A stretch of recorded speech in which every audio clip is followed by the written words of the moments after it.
This time it is my honor to introduce our guest speaker. Our guest speaker today is a Crestview teacher and a veteran. Our speaker today is in his 10th year as an 8th grade social studies teacher at the Crestview Middle School.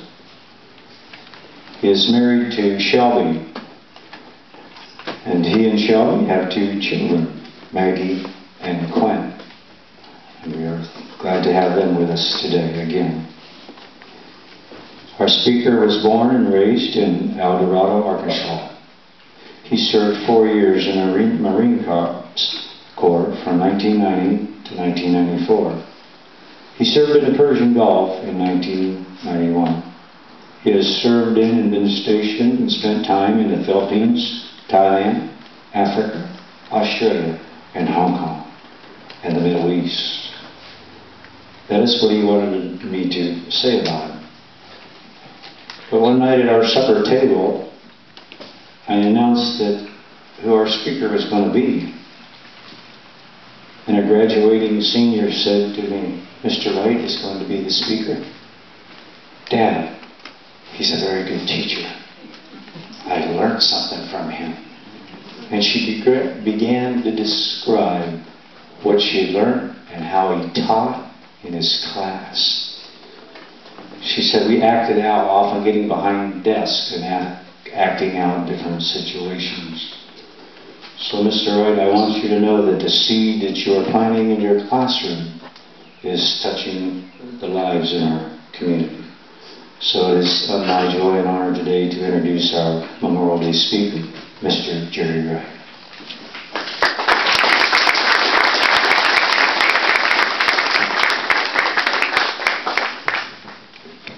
Well, I want to warn you ahead of time. As an 8th grade teacher, I'm often critiqued by my students when I speak. And the 2 things they criticize me on are, one, that I tend to have a southern accent, and the other that I tend to talk with my hands. So I'll try to start with my hands behind my back, but they may move, even though it's going to be a short speech. I want to thank, first of all, Mr. Fitch for inviting me to speak. This is obviously a very special day, and it's a special community also. I've been touched numerous times as a teacher here by how much you all appreciate my time in the military. And so this really is quite an honor. I appreciate it. In May of 1865, in Charleston, South Carolina, the Civil War had just ended. And for many people in the South, their lives had changed dramatically. But probably no more so than the African Americans of that community, who previous to that war had been slaves for generations and generations. At the end of that war, a war that the Northern soldiers had helped to win, the African Americans of this community were freed. Probably just undescribable jubilation they must have felt. But that jubilation was tempered a little bit when they discovered that Northern soldiers who had been held at a Southern prisoner of war camp had died, and furthermore, when they died, they had received mass burials, which means large holes were dug in the ground and multiple bodies were just piled on top of each other.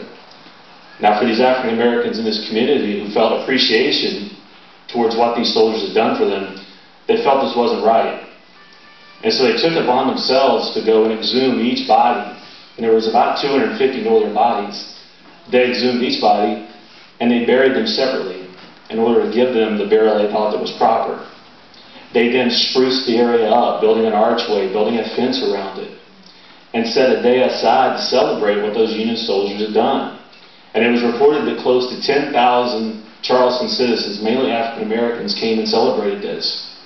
And historians credit this with being the first Memorial Day, or as they called it in those days, Decoration Day. And so I think it's important as we celebrate this day today that we realize it is a day built and born from appreciation, from a group of people who had so much to be appreciative of. And so as I stand here in the year 2010 here in Savannah, I can't claim that I was touched as intimately and personally as those African Americans were, but yet I have been touched in many ways by the sacrifice of our soldiers. And so I'd like to take a couple of minutes, and just a couple, to talk about what I'm thankful for when it comes to the sacrifice of our soldiers. And I think before I do that, it's important to understand the scope of what our soldiers have gone through. 1.2 million Americans, actually over 1.2 million Americans have died serving our country. They've served in places like the Revolutionary War, War of 1812, the Mexican War, the Civil War, World War I, World War II, Korea, Vietnam, Persian Gulf War, and our current war on terror. And again, these aren't deaths in vain. They provide us with a lot of freedoms. And the one that I'm most thankful for is the right to self-government. You know, we're a pretty opinionated country when it comes to our politics. There's some of us who feel the government does too much. There's some of us who feel the government does too little. And we have all kinds of creative ways to speak our opinion. We talk amongst each other, we email, we use the internet. Some of us even get political parties started. Whether you lean more towards the Green Party or the Tea Party, I think we all should be appreciative on this day that we have the right to voice that opinion. Because there are so many countries where you can't do it. Think back to last summer in Iran, where the students took to the streets because they couldn't speak out and try to change their government. Many were killed for that. But in our country, we don't have to worry about that. And that's because of the sacrifice of our soldiers. Our initial war, the Revolutionary War, men died for a cause that was summed up in mottos like, give me liberty or give me death. No taxation without representation. And as you look at our wars since the Revolutionary War, in one way or the other, they've continued to fight for that right for self-government. So today, on Memorial Day, I'm thankful for that right, that we can criticize our government and then have the ability to change it if we want. And I thank our soldiers for that. My second thing I'm thankful for is the freedom of security. The fact that we can wake up each morning and we have life, liberty, and we can pursue happiness. Now that's a great security at any point in time, but especially when you realize what our world is like today, how dangerous it is. I don't know about you all, but I remember September 11, 2001. I came home from teaching and I had a chance to really look at the images of what had happened on that day. And I was scared for the future. I was scared for my daughter, who was 6 months old at the time. I was scared that some of the freedoms we had had previous to that day wouldn't be around anymore, that our day-to-day life would be different. And make no mistake, 9 years later, it's a dangerous place we live in, but is our day-to-day life that much different than it was September 10th, 2001? I don't think it's much different. I know for me, I can still do what I want. I can still pursue my happiness. That despite we live in a very dangerous world. And we can do that because of the sacrifice of our soldiers. Soldiers who've died in Iraq, who've died in Afghanistan and other places. So that's the other freedom I'm thankful for today.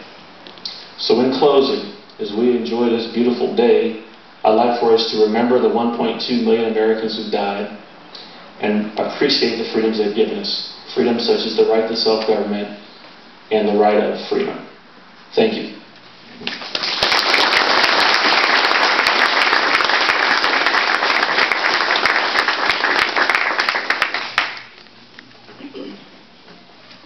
At this time, our roll call